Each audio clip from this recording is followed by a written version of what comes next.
Hello and welcome to episode 1314 of The Sleeper and the Bust. It is Wednesday, June 26th. I'm your host, Paul Sporer, joined this morning by Justin Mason. Justin, good morning, sir. Good morning. How you doing? Not too bad.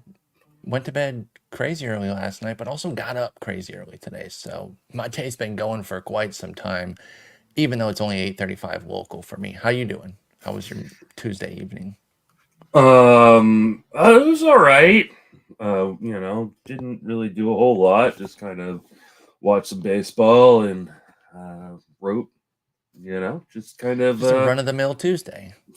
chill Tuesday. Going camping this weekend, and then going on vacation here in a couple weeks. So just trying to get ready for that. Love it. Love it. Well, we're going to do a little news and notes episode. Nothing too crazy. Just want to talk about a few guys, see what's going on. Talk about a team that's doing really well with some offensive explosion from several guys. They were a team that was kind of left for dead.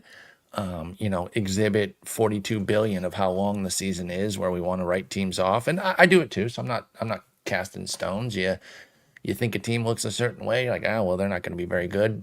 All of a sudden, 3 weeks later, you're like, wow, they've been playing some amazing baseball, and now they're kind of back in the mix. I'm talking about the Mets with this example, and we'll get to them in a moment. Great. But we have, what's that? I can't remember what's the name of the purple dude who threw the first pitch. Grimace. This is Grimace. all Grimace related. It is. And we'll get into it. I think Grimace is an all formats pickup, by the way. But You gotta use him. we have to start with something that it shouldn't even be news. It should have been expected. We told you guys that we have been at the forefront of this phenomenon that I'm gonna exchange this hat for a little tinfoil one. I'm gonna say it's conspiracy at this point. And I understand that maybe St. Louis doesn't control the weather, but somebody in St. Louis might, or maybe somebody in Atlanta does, and they're trying to undercut their own guy because Reynaldo Lopez was once again cost a two-step. It is amazing.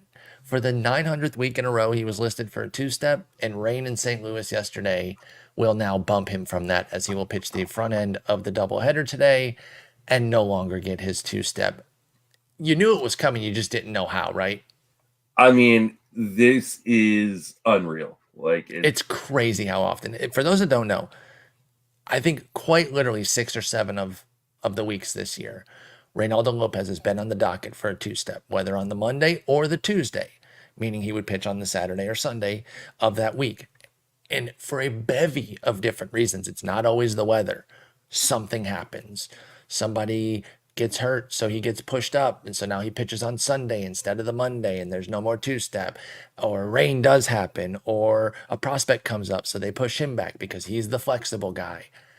I gotta say, and I've said this recently too, I marvel at how he's been able to handle this and still have an amazing season. Reynaldo Lopez, all these guys that are such creatures of habit and they get thrown off when any little thing changes in their routines. Not ReyLo.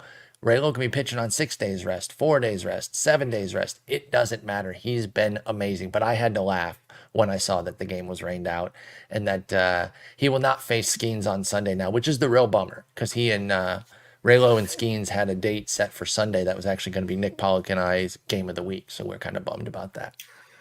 it is. It's really interesting because I was just looking through the game logs and kind of matching them up to the calendar. He has had one two-step though. He did get one, yes. Yeah, the week of May 20th and 25th, he had a two-step. But other than that, like he has not had a two-start week, and it's gonna be interesting because like so far, like we're halfway through the season, he's got 13 starts, which means he's actually pacing for like a 26 start season when he should be getting a 30 start, 30 or 32 But start season when he stays healthy. isn't this kind of perfect for them and him? Because ReyLo is 5 years removed from a full rotation Yeah. season. He's been a full-on reliever since then. And while he can clearly handle the stretched out abilities of going 5, 6 innings, maybe he can't do it for 30 times and they want to keep him at his best. And so they haven't had to use him. It's been a wonderful tool for them. Frustrating for fantasy folks, although let's not bitch too much about a 157 Yeah. ERA, 108 whip. You can't get too upset about it. I choose to laugh. It is more funny now, and I will continue to follow this all year. But I was dying when Nick sent me the text this morning. When I woke up, I had seen that the game was rained out, and I was like, You got to be kidding me. Poor ReyLo never gets his two-step. All right, let's talk about some things that did happen on Tuesday though that maybe didn't go so well. Bobby Miller was merked again. Now, his first return off the IL was in Coors. I went ahead and started him. I don't blame anybody who didn't, but it didn't go that well. Okay, it's coming off the IL and Coors. That's a double whammy. I understand why that can go a little bit sideways for Bobby Miller. Great chance to get right, though, going to Chicago to face the White Sox.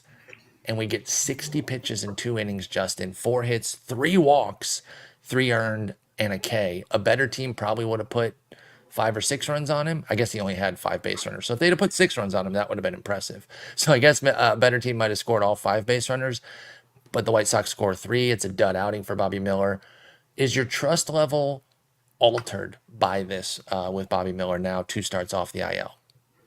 Not quite yet, but it's getting there. He's definitely on notice for me. Let's see. Let's put it this way. It gets your Giants this weekend. Yeah, you're starting him. Well, and I think, if you committed to the 2-step, of course you already have him in the lineup for weeklies.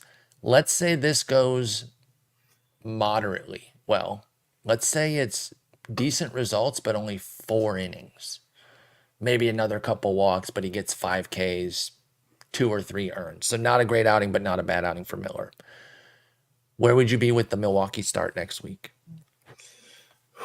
That's a difficult one because Milwaukee just makes a lot of contact. And They're so scary, dude.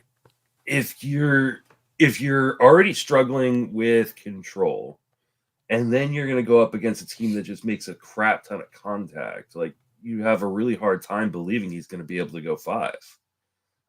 And certainly think the Dodgers have a history of really being careful with their guys, especially when they're struggling with stuff. So, I might skip it, honestly. I think there's a world where I get there to skip this start for Bobby Miller. It's going to depend how the San Francisco one goes. I will freely admit that. But I'm not necessarily just blindly starting him. I really have to see how this start goes, and then I'll make my decision based on that. But I am not feeling great about this right now. This is a bit alarming for Bobby Miller, and I'm kind of bummed. So I'm going to have to see what goes on this weekend against San Francisco, and then I'll make a decision. Is there anything, if he's just great, are you automatically starting him against Milwaukee? Yeah, okay. I think so. Okay. So if we see the great outing, then we're fully in. But if not, if it's anything that's wobbly, then we have to kind of make a decision of what we want to do with Bobby Miller. Similarly, another second start off the IL. Now, the first one went well for this guy, but the second one not so much. Gerrit Cole. He comes off after a good rehab and a good first outing, building up the confidence. Hey, he's going to go face those aforementioned Mets who've been on fire. And again, we'll talk about them in a moment. And he ends up getting rocked. And he gives up 6 earned on 7 hits, 4 walks in 4 innings, no Ks, and 4 homers. And that's what we're going to focus on a lot with the Mets that we're going to talk about in a moment. These guys hitting a ton of homers. Vientos popped 2, Bader and Nimmo each hit 1. We're going to talk about all 3 of those guys in a moment. But Cole first, does his dud in his second outing of the season give you any pause or just kind of normal settling? There's going to be ups and downs in these first 5 or 6 starts. Where are you at on Cole? Because I know you have him in a big league. Yeah, I've got him in the main event. So that was not extremely not didn't make awesome. me feel good. Yeah. No, didn't make me feel good at all that he got beat up the way he did. I'm pretty concerned here. And it's less because of the walks, the homers, or both? Because of the pitch usage. Okay, so neither. More the actual approach that Cole had in this shellacking. So he has been a 20% slider guy pretty much I don't want to say his entire, well, I'm pretty close to his entire career, but mostly since he's gotten to the Yankees. He's throwing 8% sliders right now, and like that is indicative of me, like maybe that slider is putting a strain on the elbow, which was the injury. And that scares the crap out of me. If he's unwilling to throw breaking stuff because he's afraid of hurting himself, then I don't think he can be as an effective pitcher. Not nearly as effective as he has been in the past, but maybe even not even usable. And now it's still really, really early. This is only his second start. He's only gone 4 innings in each. He's been healthy once he's left these starts. So like, I don't want to like say, oh, I'm going to drop in Gerrit Cole. I don't think there's anything you can do. You waited this long, but yeah, this is super concerning for me. And one of the reasons why I usually don't draft these guys, because you just, often we get like the Kyle Bradish route where it's like, hey, they made it back, and then like 3 starts later, they're getting Tommy John. So I'm worried that is what is going to happen here. I'm really wishing I hadn't used that pick, even later pick on him in the main event and in other leagues. But I don't think there's anything actionable you can do. You got to just hope that he works his way through this. That is definitely the thing, is that you're just riding it out with Cole. I don't think you're taking him out of the lineup, because at least the first start was good. This one's bad. It stinks. You got to just monitor it and kind of keep tabs on where Gerrit Cole is, and you're just hoping that there's no re-injury. That's the main point that you brought up, and I totally agree with that. That you're just not wanting to see news of, oh, he re-injured something and then the season's over. So hopefully everything's all right with Cole and Miller. Both have been struggling right now. You're not moving off of either, but you might change up your start-sit decisions based on how things are going. And Cole, for his part, will get Toronto this weekend. And again, in a weekly, you're already committed to the 2-step. If he's bad here, maybe you make a decision about Boston next week for Gerrit Cole, where maybe you want to fade that. So we'll see. But let's talk about these Mets that beat him up. Again, 4 walks and 4 homers against Cole in those 4 innings. That was really impressive. And it's been some of these guys that have been absolutely on fire since Grimace came along. Now, I don't know exactly when Grimace did the first pitch. Actually, I can look that up. But I pulled from June 3rd. They are 13-4. Let me see when the Grimace pitch was. This is dated June 13th. It's a news thing. And it says they're 7-0 since he threw it. Ceremonial first pitch. It was on June 12th. So I'm going a little bit before that. I happen to think the Mets got a little bit hot pre-Grimace. But okay, if I take off those games that I'm including that they're not with the grimacing, that takes off 4 of the wins and 2 of the losses. So I've got them at 13-4. That would make them 9-2. Either way, they've been on fire lately. Let's go with my June 3rd run here, because that's a sweep at Washington, a split of 2 games against Philly, and then series wins with some sweeps ever since then. Miami, San Diego, at Texas, at the Cubs, and then the first game here against the Yankees. So 17 games. And I mentioned the guys that did well against Cole also have been doing well throughout this run. Let's start with Brandon Nimmo. During this run, he's got 5 homers and a 189 WRC plus. Brandon Nimmo's really come into his own the last couple of years here as a fantasy player. He's been a great player from the jump. The biggest issue that he had originally was injury. He couldn't stay healthy, but he's putting up these great OBPs. Just a good player. Fixed his defense too. Used to be a liability in center. Now is actually pretty decent, or at least capable enough to be out there. 24 homers last year, big breakthrough season power-wise. Now has 12 already in 73 games. The average is down a little bit, but he still has a good 359 OBP. Is Brandon Nimmo underrated these days with this hot surge, bringing his numbers back up, in line with what we would have expected based off of last year? Yeah, I think he's been underrated for the last few years, and one of the reasons why he keeps ending up on a number of my teams. Even though he doesn't necessarily fit the profile of a guy that I typically like to go for, he's just a really, really good batting average asset that doesn't kill you in any other particular category, and he tends to bat pretty high up in the lineup. He has led off most of the season, but recently they've moved him to third in the lineup. I think if you look at kind of what happened, he was just getting unlucky prior to this. He had a 267 BABIP. Since this kind of hot streak has started, he's running a 404 BABIP. So now he's going from getting unlucky to getting lucky. But the underlying skills haven't changed. He's still a guy who makes a lot of contact. Can hit the ball out of the yard when he needs to, but it's mostly a guy who's just gonna put the ball in play and get on base and kind of rack up a ton of runs. I just think Brandon Nimmo is one of these. We see this all the time, like runs assets, guys who just score a bunch of runs but don't really do a ton of everything else. He kind of undervalued in the fantasy game, and I don't know if this is For like sure. just a throwback to the old 4x4 days where runs scored were not a category, Yeah. or they just get missed. But Well, they're he's also team always. dependent too, right? And so that could be a part of it. But Nimmo But consistently gets on base at a great clip.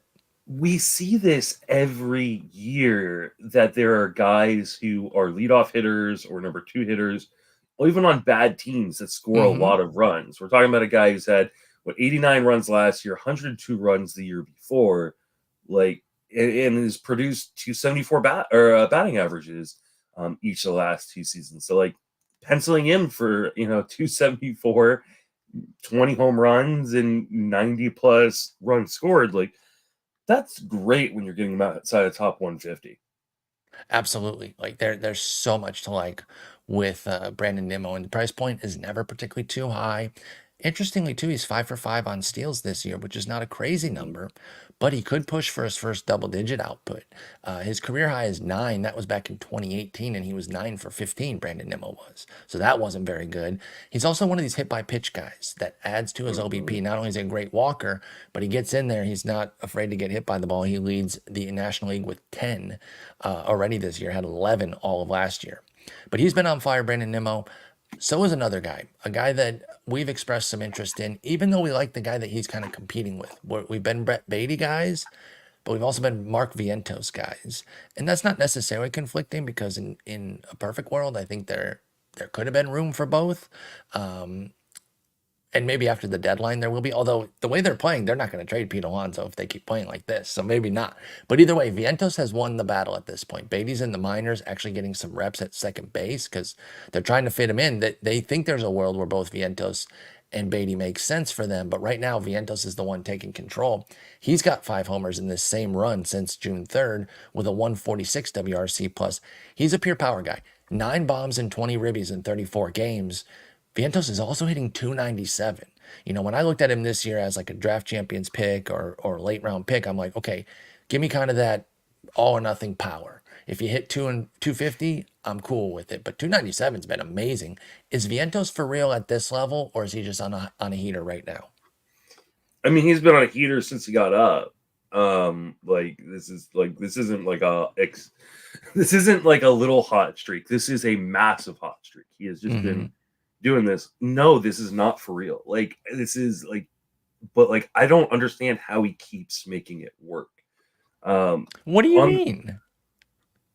Does he smack the hell out of the ball? Got a He does, 15% but barrel rate.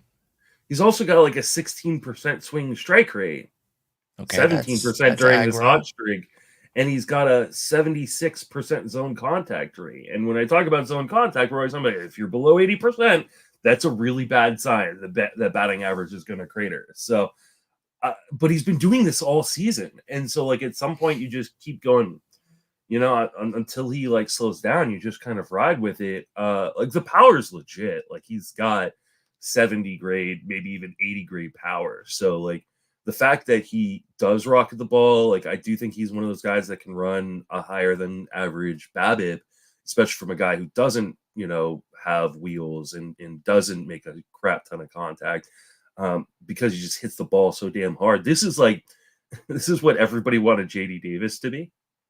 This is Um, that's a great comp. Like, could JD Davis, manage batting average to go with the power? yeah, Usually no. And we don't know if Vientos is going to keep it up. One thing I will say though, you're right to point out that the aggressive 17% swinging strike rate suggests that a 22% K rate will not sustain. Everything yeah, about his profile says that Vientos' K rate will go up. He's not running some crazy BABIP though. 317 is a good mark, and especially for somebody who's not particularly fast. One of the ways that he might be able to keep that up is he's a 54% ground ball guy, which is rare for a power guy. Usually Yeah. you want them lifting the ball, but sometimes they overdo it. You see these guys, sometimes they have like 60% fly ball rates, and you're like, well, you're going to hit 210 even if you're doing well. So he's at 35% fly balls. So he hits just enough in the air to kind of keep the power going without sapping his batting average. I'm not going to project 297 to stick. No universe where No. I'm going to project that. But could he be a 270, 265 guy from here forward, Vientos? I think he could. I think it's at least on the table. I would probably still project him closer to 260 if I was saying like 260 and what, 17 homers the rest of the way if he plays every day type of vibe. Is that too many homers? No, I don't think it's too many homers. And I mean, I think one of the things that you have to kind of account for now, this can change now, right? The Mets are becoming better. They're getting involved in this wild card race. If he does start to go through an extended slump, which I think is easily in this profile because of how much True. swing and miss is in the game, he could lose playing time. Before, when the Mets were bad, I was like, they might just let him go, right? Like, even when Hmm. he struggles, like he's kind of taken the job, and now they just say, hey, work your way through it. I don't know if they say work your way through it if they're now in the heat of a playoff race. Um, I True. think this has just such a wide range of outcomes. Like, could he hit 270? I mean, his XBA, I believe, right now, and I'll double check that while I'm talking, is like 271. So Okay. like he has deserved, like, yeah, it's exactly 271. So like he has deserved, a fair amount of this hot streak. That being said, like, he does have like such a close, like, it is a profile that's so similar to JD Davis, even down to a guy who doesn't swing outside of the zone a ton but is really, really aggressive in the zone. I could see, and we're going to talk about, and I don't know, is it the next guy we're going to talk about? No, it's going to be in kind of the next section when we talk about Randy Arozarena. It's got a very similar feel to Randy Arozarena, which is a guy who doesn't make a lot of in zone contact, but the bat speed is so good that he makes up for it sometimes. But we saw what happened through the first few months of the season with Randy Arozarena. We could have a couple months of that kind of work from Mark Vientos, and all of a sudden we're talking about like he's not usable at all in fantasy. So There could certainly be that vibe. Like he has the ability, or I guess there'd be a lack of ability. He has the kind of downside where it could be cut everywhere right now. Mark Vientos is hitting, Paul's body weight over the last 6 weeks type of vibe. But he hasn't been there right now. I don't think you have to try to get out from under this in any way, like because I don't think you're going to be able to trade high on Mark Vientos. Maybe, it maybe you really, got a it Mets fan really in your league.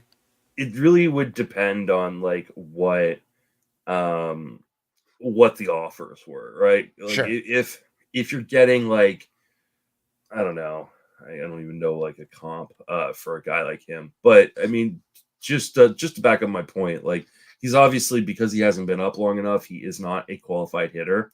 But if he was, he would have the second worst in zone contact rate, right there with Randy Arozarena. Oh wow, So like, perfect comp there. so like, I mean, I think there is a crap ton of risk to this, and Hmm. if someone was like trying to give me a struggling stud or something like that for Mark Vientos, I'd probably take it, unless I really needed the power. And I mean, that the caveat is like, power is really hard to come by, and you landed on a guy you probably got off of the waiver wire.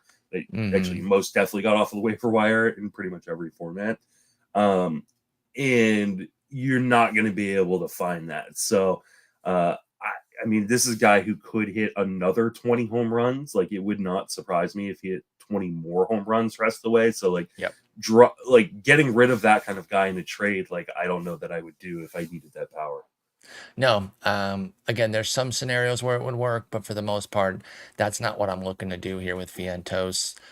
He's a guy I like. I like the power. I think there's legitimacy to it. There's some fragility to the batting average, as we pointed out, but I don't think you need to, like I said, plan to get out from under this. See where it goes, and you can adjust. JD Because, Martinez, go oh, ahead. I was just going to say, like another like comp of a guy like who this was this kind of player. Oh, It's Chris Carter. I mean, he did lead the league in homers one year too, so there is Yeah, upside, right? It can be great, but yeah, that's like my biggest concern with Vientos he's is just that the legitimately strikeout got rate surges. he has got legitimate 40 home run power. Like the power Absolutely. is not in question. The question is, can these contact skills continue to work for that batting average? Yep. Uh, And per 162, Chris Carter hit 217 with 34 homers, and that's really yeah, the issue is if Vientos is average craters, that's when you need to make a move. But if he's hitting anything like even 240 and above, I think is viable with his power in a lot of formats. Let's talk JD Martinez, his teammate. They brought him over this year, and I think he started the season on the IL. Do I have that right? He's had an IL yeah, stint. yeah. Well, he started the year on the IL because he was a late signee. That's right. That's right. So So he didn't come until April 26th, and kind of meandered along through the first month or so. He was not bad. You were not cutting him. You were not concerned. It wasn't like peak JD, but it was fine for those first couple weeks. Then started to get going a bit toward the end of May and ends May with an 802 OPS, 281 average. Okay, you feel pretty good about that. Well, since June 3rd, he's been on fire. 4 homers, 166 WRC plus, average is now up to 288 on the season with 9 homers, 33 ribbies in 51 games for JD Martinez. We know how good he can be. We know who he is. This is just a known commodity doing what they're supposed to do. Now, is JD Martinez somebody you tried to trade at his age or anything though, or do you just ride this out because you know what you were paying for? You were hoping for some quality batting average with power because his batting average should stay up even if his power ceiling isn't as high as Vientos's. Where are you at on JD Martinez these days? Um, so JD Martinez is like doing exactly what JD Martinez does, but in like the best possible way. This is the highest zone contact he's had in his entire career. We're talking about a Wow. guy who's been in the league for 14 seasons. And he typically is like especially the last few years, he's been like an 81, 82% zone contact guy. He's at 88% zone contact. He doesn't his bat speed is slowed down. Like he is not the JD Martinez of old, but what he's done this year is he's become just a little bit more patient inside and outside the zone. He's kind of waiting for the right pitch to hit. And when he does, he makes really, really good contact. 288 batting average is supported by a 288 XBA. It's supported by that great in zone contact rate. The exit velocities are down. 91% average exit velocity is down 2 miles an hour, and the max exit velocity is down 3 miles an hour. Hard hit percentage is down a little bit, but like those numbers, while they're down, like they're still not bad. Like he's still a 46% hard hit percentage guy. Mm-hmm. Barrel rates at 18% this year, which is unreal. Oof. This is not a sell high or anything, because one, I don't think you're going to get a ton back from a guy who's in his 30s Yeah. that only has 9 home runs. But like if he hits another 15 home runs this year, I'm not going to be surprised. I think he's going to hit right in the middle of that Mets order, which has all of a sudden become good. So JD Martinez is just a straight hold for me, or even just a buy high. Like A if buy. Yep. someone, because I think often people will sell on these guys because they're old and because it's UT only. Full agree. I would totally buy on JD Martinez right now. Yep. Could not agree more on that front. Because I do think you won't have to pay a crazy price for JD Yeah. Martinez. And the last guy on the Mets that's cooking lately, I mean, the whole team is, but I just want to highlight a handful of guys. Harrison Bader, guy I Your love. boy. My guy out here doing some things. 3 homers, 3 steals with a 136 WRC plus during this run. Kind of one of those waiver pickups in your 10s and 12s that you run during these hot streaks. He's got multi-hit games all over the place during this surge, hitting 280. 3 homers, 3 steals is nice as well. Is Bader somebody that you like his long-term outlook the rest of the year?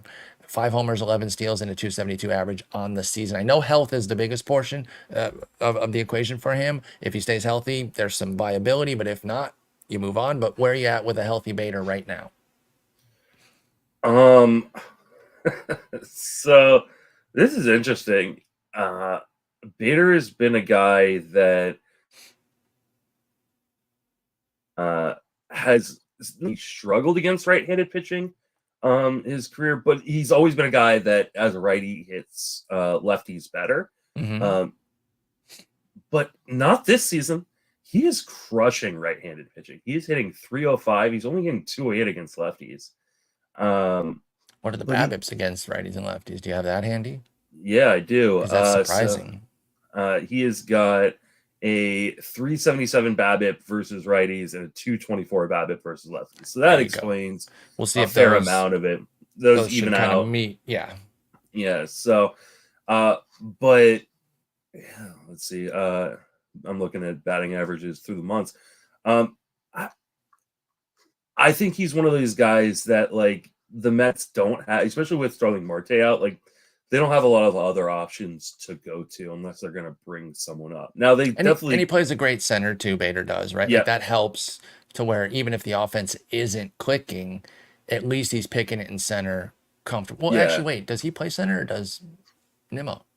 Now that I asked that, I'm like, wait a minute. Okay, Nimmo does play. They play both. They switch, but Yeah. Bader is the primary center fielder. Okay. Yeah. So they don't have any outfielders in AAA on their 40-man roster. So I think they're just going to let Bader And go. they got Especially Ben Gamel on their bench right now. I had no idea about that. In fact, it happened just yesterday, so at least I don't feel out of the loop there. Ben Gamel and Tyrone Taylor on their bench. To your point, if he's healthy, they got all the leeway and runway in the world, is what I meant to say, for Bader to do his thing. Yeah. And because he's so good defensively, like I just think even if once he does slow down, he will slow down. Like this is not I don't think you don't know that. Indicative. You shut your mouth. You shut your goddamn mouth right now. I don't think he's gonna like fall apart or anything like that, but like he is, I think, the epitome of kind of like just an average MLB player, right? Yeah, Like he had a 70 WRC plus last year. I'm joking about Harrison Bader. For those that don't know, I'm just a longtime fan. Just a player I like. I do not want to overrate his skills. If he can have like a 90 WRC plus, and he's at 108 on the season right now, so that would bring him down. But 90 or better with the defense that he brings in center, that's a good year for Bader. At least in the Mets' mind, like in a team context. In fantasy, maybe not, but in the team context, if he just puts up like a 90 or better, he's a god for them. And most of the projection systems for rest of the way have him as like a 98, WRC plus, or a 95 WR, like just below league average, but barely. So like, and I think that's what he, that is what he'll end up being. But he's a plus defender, in a team with a very large outfield that you want to, protect those pitchers. So like, I think he's going to continue to play. I mean, right now, DJ Stewart is playing, one of the corners because Starling Marte is out. So like if DJ Stewart is their other option, like I think Bader's, playing time, especially as long as Marte's out, is pretty darn safe. That's the key thing too. Until Marte comes back, I mean, yeah, you can slide Nimmo over and put somebody in a corner, which at least helps so that Bader doesn't have to play every single day, but his PT feels pretty good right now. So there's a look at some of the surging Mets, just the four that I really wanted to highlight there: Nimmo, Vientos, JD Martinez, and Harrison Bader. You mentioned that we were going to talk about Randy Arozarena, which we've done throughout the season because it has not been a good season. There's been questions about him pretty much since the questions fire up on guys, which is like the second week of the season, if that, with some of these early round guys. Like, oh, do we have to get rid of this guy? And believe it or not, I'm surprised he hasn't been tagged in a podcast since the season started. I'm really surprised. We must have just talked about him in passing because I feel like we've talked about him. I think you must have just missed the tag. I must have just mislabeled him, right? I'm pretty sure we talked about him during an episode where we were talking about like struggling studs. And, I thought so too. I'll go back and find it. But either way, it's been a struggle. And yet, maybe he's getting back on track in June. 292 average, which is the most important aspect of that, because during the struggles, the fantasy juice has been there. That's why I found it difficult to even consider cutting Arozarena, because during these struggles, you're still getting your homers and steals. In fact, he's got 10 of each right now. But even with the 292 in June, Justin, Randy Arozarena has a 191 average on the season. But with the 10 homers and 10 steals, is that viable enough to keep him in shallow leagues? Where have you been on Arozarena? I mean, I've been really, really worried on him, and it's hard for me because I've been one of the biggest Arozarena guys in in the fantasy game for quite a while, Mm-hmm. drafting him on all my teams. But like, he's never been a guy who gets a lot of in zone contact. Like he's always been like kind of right around that 80% threshold, especially the last few years. And this year it's been down like 76, 77%, which is super, super concerning because like at some point, like I said with Vientos, like those skills tend to play themselves out, and the batting average can just crater. Now, over the course of this time period from June 3rd that we've been kind of referencing, uh, he has, I just lost it, of course. Where'd it go? There we go. He has a 83%, almost 84% in zone contact rate. So, like, he's gotten kind of back to league average during this time. So, it looks like he's And become a little bit less. where is that Go ahead. relative to Arozarena's normal level? I mean, for the season, he's about 76%. Okay, and what about So last year? last year he was right around 79%. So Okay, it's actually better than last year's kind of numbers, sweet. which is a good thing to see. Um, and for his I'm having issues with my computer. I apologize No problem. for the delay, but my Talking Randy computer's not one. Arozarena and his potential surge here to kind of get back on track. But like he's so one of the issues I think he had was, often what we see with guys when they're struggling early on in the season is they just try to swing their way out of it. They go, I'm going to get Mm-hmm. more aggressive inside of the zone, and I'm gonna swing my way. I'm going to make contact, and things are going to even themselves out here eventually. And that isn't what Randy Arozarena did. He kind of did the opposite. He said, I'm going to become more patient. I'm gonna like try to wait for my pitch. And it wasn't working. And now he's over this course of the last month, he started to pick up the aggressiveness, especially in the zone. He's trying to swing his way out of it, and it's starting to work and he's making better in zone contact. So I don't know how sustainable this is, especially because he's a guy that has just never really had a league average in zone contact rate throughout Mm-hmm. the course of his career.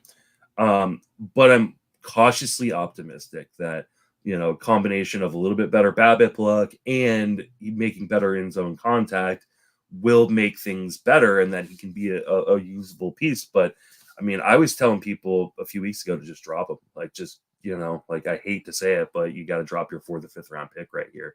And Do you but regret that now now with the Arozarena? no, because the numbers were so bad and it just didn't seem like there was much hope. Like it was the It right was call. pretty horrendous. Like, 143 and 178 batting averages in April and May, respectively, for Arozarena. The 292 is barely making a dent this month. That's the crazy thing because Yeah. it's only 83 plate appearances, obviously because there's still a handful of days left in the month. But it's smaller than it's 40 plate appearances fewer than April and 24 fewer than May. So it's not having the same impact, even though the 292 average is much better. Yeah, like it's been really hard to deal with him. Like I said, the only thing that kind of kept me sticking with the Arozarena, even in shower formats, if I was benching him, was the homers and steals still being there pretty consistently. So that was like, okay, at least you're getting that, but let's see what can happen. So if you cut him in like a 10 teamer where there will be some availability, would you go back and get a Arozarena now? Are you buying back in now that he's heating up again, or are you still concerned for the bulk of the season? I think I would go by and just kind of see where this goes. But I think this is one of those guys that if you're I think it really depends on what kind of fantasy player you are. Are you the type of fantasy player that goes, I'm going to pick up a guy, I'm going to set and forget, right? Like that is not the kind of guy you want to be with Randy Arozarena, especially this season. And so like you need to be kind of more on top of it and kind of checking in, every week, every couple weeks, and kind of going like, hey, are these like contact numbers kind of sticking with him? How's he, and how's he been performing? Because like can go right back, like he could be the hottest player in baseball over the course of the next month, or he could be the worst player in baseball, which is pretty much what he's been, for the first 2 months of the season. So you have to be able to kind of curate that a little bit, and if you're, be honest with who you are as a fantasy player. Because a lot of people are like, oh yeah, I'll keep track of it, and then Then they look up and they've taken yeah, 6 weeks of a freaking 170 average and like, dang, yeah, I should have cut that guy a while ago. exactly. So if you're not someone who's gonna stay on top of it, then I wouldn't go pick them up. I think But that's totally fair. I think most people who are listening to us talk about the Mets and Randy Arozarena at the end of June are probably the type of players that are staying on top of things. It's a very, very good point that I agree with. Yeah, we're usually talking to a more hardcore iteration of fantasy player, but they play in all different league types. So I will say that like in 10 teamers, you will find some availability with Arozarena. It won't be much, Mhm. especially because this month went well. Maybe at the beginning of the month, he was popping up on a lot more waiver wires that people could have maybe made a decision to jump Randy Arozarena and get this hot streak. But it was difficult. I get it. Let's talk a couple pitchers to end it. Let's talk Tanner Bibee. It's been a long time since we discussed him. I think it was a 2-start episode quite some time ago. And it was when things weren't going well because to start the year, he was just kind of up and down. And, I have him on one of my main event teams. So I was kind of dialed in on Tanner Bibee. And I was noticing that he always botches it against the crappy teams. If you look through his first 8 starts, he had a 4.91 ERA. And his worst starts were at Oakland, home to the White Sox, and home to the Angels and the Tigers. And to tell you I was frustrated with that would be an understatement. It pissed me off so much. He had 7 scoreless in Atlanta. Bibee had 5 innings of 1-run ball in Fenway, 5 1/3 1-run ball against Minnesota in Minnesota. They're a decent team. So like he was handling good competition, but he played down to the crappy competition. Well, since that point, his last 8 starts have been quite a bit better. I don't know why I did only last 7 in the rundown there, but last 8 is even better. 2.30 ERA with 62 strikeouts in 47 innings and a meager 0.91 WHIP for Tanner Bibee. So is Tanner Bibee back and bankable again? Remember, he was trusted. He was drafted as like a semi stud, right? If you don't get one of the premier aces, then he kind of headlines your rotation as a later round pick. That's what I ended up doing with him. Now Shota Imanaga ended up passing him and becoming my ace, but when I drafted Bibee, he was my first starter because I waited those first 5 or 6 rounds to take a starter. Where are you at on Bibee after this recent surge? Is he back? I mean, I think he's back, and I think he's been back for quite a while. Yeah, this dates back to mid-May. I want to be clear on that. This is not a small surge. This is now 8 starts, half of his season. Go ahead. Well, and I think it goes back even farther than that, to be quite honest. Like if you just cut off the first 3 starts of the season where he struggled in his first start and his third start, he's got a 3.05, ERA in 73 and 2/3 innings with 91 strikeouts. Sure, but I'm including Like, the LA and Detroit struggles because he was very uncharacteristic. I watched both those games, and that was yeah, not the Bibee that I drafted. It was not 2023 Bibee that I expected to be great. So that's why I cut that off. But you're right, because there's 3 good starts in there. The Boston, Oakland, the other Oakland. yeah, He faced Oakland twice in April. And then the Atlanta starts would be mixed in with the Angels and Detroit starts to give it a bigger sample. But yeah. however you want to cut it, he's been good now for over a month. So you're fully back on the trust tree with Bobby because I think he still gets some of that like kind of shade. Some of the pods I listen to. I'm not naming names. I'm not trying to call anybody out, but some of that there's You been some call Nick out. anchoring. No, no, You no, call no. Nick call Nick out. If it was Nick, that's not actually who I'm referring to. If he's done it, Uh, then that. yeah. But it's and it's not even like, oh, Bibee sucks, but it's this anchoring from early in the year. And you know who faced this last year was Corbin Burns. 2 of his Hmm. first 3 starts were bad, and we pretended like Corbin Burns had a down season. It was so silly. Well, guess what? 2 of the first 3 starts for Bibee were bad, and it's Yeah. been carrying as like, oh, there's this black cloud over him. I think the black cloud is completely gone. I have no concerns about Bibee. He is a full must start all formats for me. Is that where you're at with Bibee too? Yeah. I mean, especially because Well, like I said, like I think he's been good pretty much the majority of the year. Like if you Yeah, really look over these last 8 starts, one of the things like that has really come to fruition is the strikeouts. All of a sudden, like the strikeouts have come back. the Um, curves looked much better, by the way. That's and like one of the main reasons. and the overall command has been better. Like he is pinpointing pitches inside of the zone to get called strikes, to get swinging strikes. Like it's uh he's looked like the guy that I loved coming into the season, and I never really lost faith. You just never know how guys are going to kind of react, early on in the season, especially when they're young. And like we didn't have a large sample size. He wasn't a Yeah, major prospect coming up, where we had all this data that we'd been going through for years, even prior to his call up. So, I think he's a top 25, top 30 starter rest of the way. I don't see any reason why he wouldn't be, and he's got one of the best offenses in baseball supporting him. Weirdly enough, say so that again about somebody on the Cleveland Guardians. What was that phrase that you just said that is actually true that I'm not roasting you on, but I'm marveling at? Go ahead and say it again. one of the best offenses in baseball supporting him. Like Okay, it's well, insane to that's me, true for but some reason. yeah, but like like he's got and he's in a division where like it's not as bad as it has been in the past, but it has like one of the worst teams in the history of baseball in it as It's well got too. it's got the desperately awful White Sox. It's got a bad Tigers offense, and I know, like I Hmm. mentioned, that one of the sticking points this year was that they did well against him. But by and large, you still want any and all of your starters to go against the Tigers Yeah. anytime you can. So yeah, I'm glad to have Bobby back. Just kind of we haven't done a check in on him in quite some time. But if you had any of those lingering concerns, or if you've been feeling that air of disappointment about him, I'm trying to wipe that away. I don't think there should be any of that left with Tanner Bybee. Where do you rank? I know you don't do updated ranks during the season, Hmm. so I'm not like pinpointing you to this. You can give a range, but where would you be ranking Paul Skenes if I made you do a pitcher ranking right now for the rest of the season?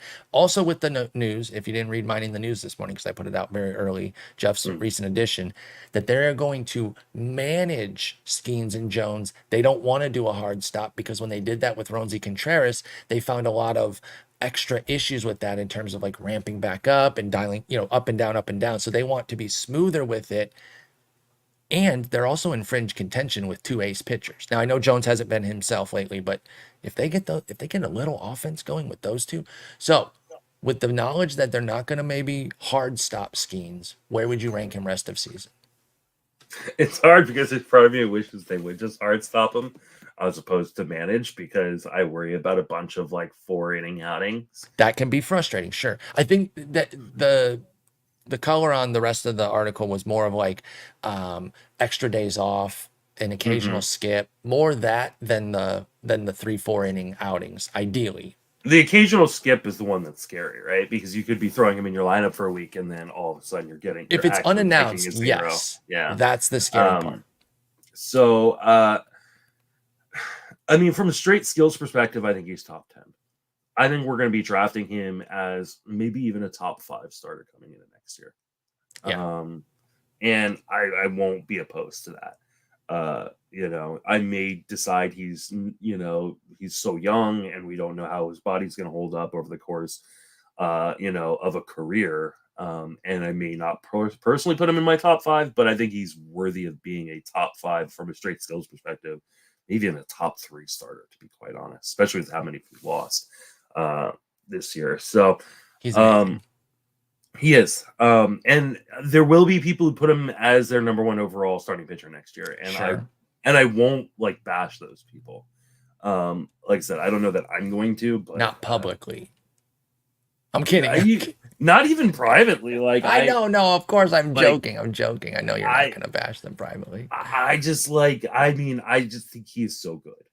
Yeah. Now if we're talking about We're rest talking of about Skenes season, right now, by the way, just real quick. Go ahead. yeah, if we're talking about rest season for Skenes, we have to incorporate the poor team context. Okay. And we have to incorporate the fact that there's going to be some sort of management, right? But it ultimately translates into a loss of innings, right? And a loss of innings means a loss of strikeouts. It means a loss of impact, those ratios Skenes has on your overall line. So I do think he falls outside of the top 10 starting pitchers for the rest of the season if I was making a ranking. No. But I think it's barely outside the top 10. And I think, again, this goes back to the question of like, how can you handle a guy like Randy Arozarena where you have to kind of make sure you're staying on top of it. Same kind of thing has to be said for a guy like Paul Skenes. You have to be able to stay on top of it so you can make sure you're maximizing your roster and your lineup spots to the best of your ability. But I think he is probably a top 15 starting pitcher. And I definitely, like I said, if you want to put him inside the top 10, if you think Paul Skenes is top 10 guy rest of the way, even with the management, I have no problem. If you want to put him 1, I have no problem with you putting him 1 rest of the season. I'm probably not there at 1, but I'm not like casting aspersions at it. My one pushback on what you're saying about the volume the potentially lost volume from Skenes from that management is that when a pitcher is dominant, of course we want more volume. That's definitely better. But they can do so much damage in the volume that they're delivering that they can still rank high. Like, let me just throw this one at you. Where do you think Skenes ranks on the year so far among starters on our player rater? With what he's done through 8 starts, 46 innings of work, 4-0 record, 61 Ks, crazy ratios. I'm going to say just inside the top 30. So 29. That's genius, bro. That's crazy. 28. Okay, actually, I got to eliminate 3 relievers. So 25th. But your point, was so on. So that's my point, though. If it wasn't for the fact that he only has 4 wins, I would have said he's probably top 4 for 8's not bad, though. No, and I'm not going to say that you don't need to. Over the course, you need to be careful of their context. Sure. Well, no. But I just mean because he started so late, he had the opportunity. He hasn't gotten 20 starts. He can't pile up that many wins yet, regardless of how good he's been. Even if he was 8-0, he still wouldn't be leading the league in wins. You also wouldn't project him to get especially if they're going to be managing him, you're going to have to kind of keep those. And this is why I say in spite of the fact that he's been so good, I think the fact that he's probably not going to be in line for as many wins because he's on Pittsburgh, because they're going to manage him, you've got to keep your number a little bit lower. Depends how they manage him, though. If they do cut off innings, yes. Right? Obviously, if they limit him to 4, you can't get a win. If they do some 5s, that's harder to get a win, especially with this team. But if he's able to do his Skenes 6-7 inning thing consistently, but then maybe get 7 days off instead of the traditional every 5th day, that's different to me. Bottom line, I've got him 6. And I don't have a problem with it. I got a ranking coming out this week. I got Skenes 6. He's just been unbelievable. He is one of the best pitchers in baseball right now. He is so damn good. I totally agree with what you're saying about next year's ranking. He's going to be top 5 for a lot of folks, might even be number 1 for some folks, depending on how he finishes, right? Obviously, if he gets hurt and everything goes to hell, then it won't be great. But I want to be optimistic that Paul Skenes makes it to the finish line, puts up a sparkling rookie campaign. I kind of want Pittsburgh to make the playoffs, to be honest. I did too, because I picked them too. That's right. You had love for them coming into the year. I want Jared Jones to get back on track. He's been a bit wobbly lately. Keller has sneakily been amazing lately, by the way. So they've got a little 3-pack there with Skenes, Keller, Jones that can really, really carry a team if they can get some offense, though. And the bullpen does need to tighten up. Obviously, Bednar's had a disastrous season. Chapman's there right now, but he walks a batter per inning, so it's a little nerve-wracking. How interesting will this team be? Because I saw a rumor that Mark Cuban was thinking about trying to put in a buy for the Pirates. Oh, because he just got rid of the Mavs, didn't he? Yeah, I mean he's still a part owner and he's the managing owner. He's got his foot in there, but he gave up some of that to he pulled out $2.6 billion or whatever out of guy. I think he bought it for $500 million or something like that. And unbelievable. So how interesting would they be? Because I mean, you look at this team and they've got no payroll. and they've got all these pieces. Like, this is the type of team that could win World Series if they would just spend a little bit of money. Like, Yeah, if they if could they just pushed a little harder on success. like this is a team that has like all the cost control pieces you want to see in a team that can go out and buy a championship. Because like, And yeah, like, I mean, they got some things going offensively, which was your big hit coming into the year. Was like, keep an eye on this offense. Now, one of the pieces, or two of the pieces that we thought could be part of that, Henry Davis and Jack Sawinski, have fallen completely on their face. But in their stead has been somebody like a Nick Gonzalez who's picked it up. yeah, Brian Reynolds doing his normal thing. O'Neill Cruz is good. Cabrian Hayes too. If two of the three of Cabrian Hayes, Jack Sawinski, and Henry Davis could get going and be like league, even just league average guys, they don't have to be stars. If they could be league average, that would change the dynamic of this team. They are only 3 games under, 38 and 41. Like, they're on the cusp. could this be a team that goes and gets like a Jesse Winker?